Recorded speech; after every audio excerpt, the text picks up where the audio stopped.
ಅವರು ಮಂಡ್ಯ ಸೀಮಿತ ಹೆಂಗಾಯ್ತಾರೆ ಸ್ವಾಮಿ ಅವರು ಈಗ ನಾನು ಹೇಳೋದು ಇಷ್ಟೆಲ್ಲ ಡಿ ಕೆ ಶಿವಕುಮಾರ್ ಮೇಲೆ ಅವರು ಹೇಳಿದ್ರೆ ಇಷ್ಟೆಲ್ಲ ಡಿ ಕೆ ಶಿವಕುಮಾರ್ ಮೇಲೆ ಹೇಳಿದ ಮೇಲೆ ಅವ್ರನ್ನ ಮುಖ್ಯಮಂತ್ರಿಯಾಗಿ ನಾನು ಒಪ್ಪಕ್ಕೆ ರೆಡಿ ಇಲ್ಲ 70% ಜನ ಒಪ್ಪಿಲ್ಲ ಅಂತ ಅಂದಮೇಲೆ ಇವರು ಇಲ್ಲಿವರೆಗೆ ಮುಖ್ಯಮಂತ್ರಿ ಆಗಿದ್ರಲ್ಲ, ಇವರು ಸಂಪೂರ್ಣ ಡೆಮಾಕ್ರಸಿನಲ್ಲಿ 120 ಜನ ಗೆದ್ದ ಮುಖ್ಯಮಂತ್ರಿ ಆಗಿದ್ರ ಇವರು? ಹೇಳ್ಬೇಕಲ್ಲ ಅವರು. ಇಷ್ಟಾದ ಮೇಲೆ ಈಗ ಅಲಯನ್ಸ್ ಇತ್ಕೊಂಡು ಹೆಂಗೆ ಹೋಗ್ತಾರೆ? ಬಂದು ಹೊರಗಡೆ ಒಂದ್ಸಲಿ ತೊಡೆ ತಟ್ಟಬೇಕಲ್ಲ ಅವರು. ಬಂದು ಹೊರಗಡೆ ನಾನು ಯಾವುದೋ ಹೇಳ್ಬಿಟ್ಟಿದ್ರು, ಆಕಸ್ಮಿಕನೋ ಹೇಳ್ಬಿಟ್ಟಿದ್ರು. 2018 ಹೇಳಿದ್ರು ಅವರು. ಸ್ವಯಂ ಸರ್ಕಾರ ಬರದೇ ಸ್ವಂತ ಸರ್ಕಾರ ಬರದೇ ನಾನು ಡಿಸಾಲ್ವ್ ಮಾಡ್ತೀನಿ ಅಂತ ಹೇಳಿ ನಿಮಗೆಲ್ಲ ಗೊತ್ತಿರಬೇಕಲ್ಲ. 23 ಹೇಳಿದರು, ಆಯಿತು. 2 ನಡೆಸಲಿಲ್ಲ, ಆಯಿತು. ಈಗ ಒಂದು ಫೈನಲ್ ಆಟ ಆಡಿಬಿಡ್ಲಿ. ತೊಡೆ ತಡ್ತಲೇ ಆಟ ಆಡ್ತಾರೋ ಆಡ್ಬಿಡ್ಲಿ. ಹಾಂ, ನಾನೇನು ಕೊಡಲ್ಲ ಅವರಿಗೆ. ಅವ್ರ ಸ್ವಾಭಿಮಾನ ಉಳಿಸ್ಕೊಳ್ಳೋಕ್ಕೆ ಅವರು ಇದೊಂದೇ ಮಾರ್ಗ.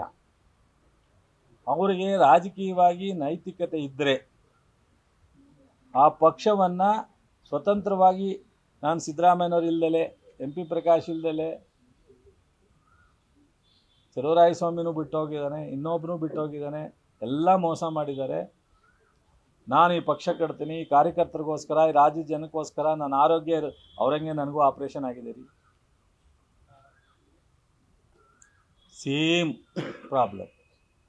ಅವ್ರಿಗೂ ಹಾಲು ಚೇಂಜ್ ಆಗಿದೆ, ನನಗೂ. ನಾನು ದಿವಸ ಹೇಳ ಅಯ್ಯೋ ಯಪ್ಪ ಅಂತ ದಿವಸ ಹೇಳ. ಆರೋಗ್ಯ ಸರಿಯಾಗಿ ಇಟ್ಕೊಳ್ಳೋದು ನಮ್ಮ ಪದ್ಧತಿ ರೀ. ನಾವು ಲೈಫ್ ಸ್ಟೈಲ್ನ ಆರೋಗ್ಯ ಯಪ್ಪ, ನಾನು ಬದುಕಿರೋದೇ ನಿಮಗೋಸ್ಕರ. ಈ ನಾಟಕ ಆಡಬೇಕಾ?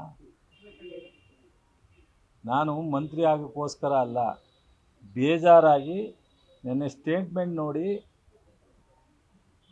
ಈ ಮಟ್ಟಕ್ಕೆ ಕುಮಾರಸ್ವಾಮಿ ಹೇಳಿದ್ರಲ್ಲಪ್ಪ. ಯಾರು ಪಕ್ಕದಲ್ಲಿ ಸ್ನೇಹಿತರು ಹೇಳ್ಕೊಡೋಕ್ಕಾಗಲ್ವಲ್ಲಪ್ಪ. ನಮ್ಮ ಸಾರಾಮಹೇಶ್ನಂತರು, ಪುಟ್ಟರಾಜ್ ಅಂತರು, ನಮ್ಮ ಇವನೊಬ್ಬ ಅವನೇ, ನಮ್ಮ ಎಂಥದ್ದು ಸುರೇಶ್ ಬಾಬು, ಅವನೊಬ್ಬ ಪಾಪದ ಹುಡುಗ. ಅವನ ಎಂಥದ್ದು ಶಾಸಕಾಂಗ ಪಕ್ಷದ ನಾಯಕನ ಮಾಡೋರು, ಪಾಪದ ಹುಡುಗ ಅವನು ಹೇಳೋಕ್ಕಾಗಲ್ಲ ಪಾಪ. ಅವನ ಕೈಲಿ ಹೇಳೋಕ್ಕಾಗಲ್ಲ, ನನಗೆ ಗೊತ್ತು. ಪುಟ್ಟರಾಜನ ಕೈಲೂ ಆಗಲ್ಲ ಪಾಪ. ಸಾರಾ ಮಹೇಶ್ ಒಬ್ಬ ಹೇಳ್ಬೋದೇನೋ, ಅವನೊಬ್ಬನಿಗೆ ಒಂದು ಸ್ವಲ್ಪ ನಾನು ನೋಡ್ರಂಗೆ ಅಣ್ಣ ಇದು ತಪ್ಪು ಕಾರಣ, ಇದು ಹೇಳ್ಬಾರ್ದು ಅಂತ ಹೇಳೋಷ್ಟು ಸ್ವಲ್ಪ ಇದಿದೆ ಅವನು.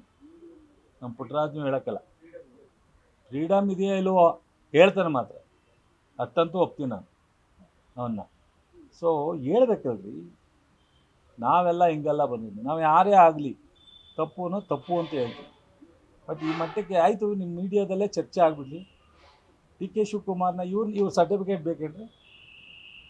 ಮುಖ್ಯಮಂತ್ರಿಯಾಗಿ ನಾನು ಒಪ್ಪಲ್ಲ ಅಂತ ಯಾರು ಒಪ್ಪು ಅಂತ ಹೇಳಿದಾರೆ? ಇವ್ರನ್ನ ಯಾರು ಅರ್ಜಿ ಹಾಕಿದ್ರಾ? ಅಥವಾ ಗವರ್ನರ್ ಏನೋ ಲೆಟ್ರ್ ಬರೆದಿದ್ರಾ, ನಾನು ಇವ್ರನ್ನ ಅಧಿಕಾರ ಕೊಡಲಿಕ್ಕೆ ನಿಮ್ಮ ಅನುಮತಿಯನ್ನು ಕೋರಿದ್ದೇನೆ ಅಂತ ಬರೆದಿದ್ರಾ?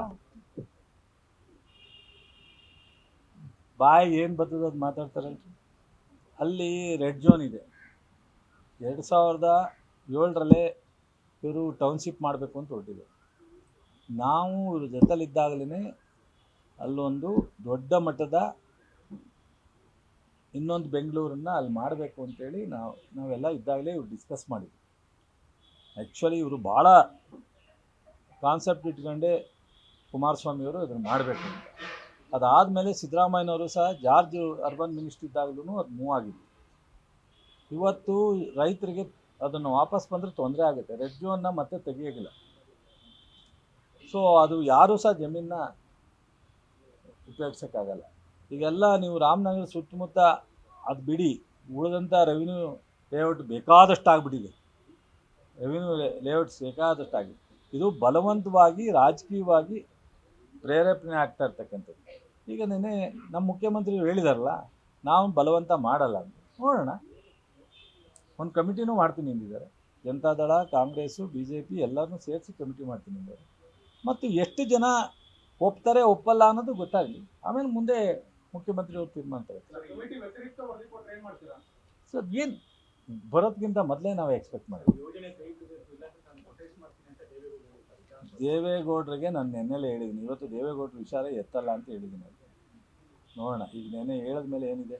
ದೇವೇಗೌಡರು ಏನಾದ್ರೂ ಡಿ ಕೆ ಶಿವಕುಮಾರ್ನ ಕುಮಾರಸ್ವಾಮಿ ಥರ ಸಹಿಸೋದೇ ಇಲ್ಲ ಅಂತ ಅಂದರೆ ಇಂಥವಕ್ಕೆಲ್ಲ ಕೈ ಹಾಕ್ತಾರೆ. ಹಾಕ್ಬಿಟ್ರೆ ಏನು ಆ ವಿಷಯ ಇಲ್ಲ. ಈಗ ಅವರು ರೈತರನ್ನ ಬಲವಂತ ಮಾಡಲ್ಲ ಅಂದಮೇಲೆ ಪ್ರಶ್ನೆ ಎಂಥದ್ದು? ಯಾರು ಅಯ್ಯೋ, ಅದೇನು ಇವತ್ತು ಹೊಸ್ದಾಗಿ ನೋಡ್ತಾ ಇದ್ದೀರಾ ನೀವು?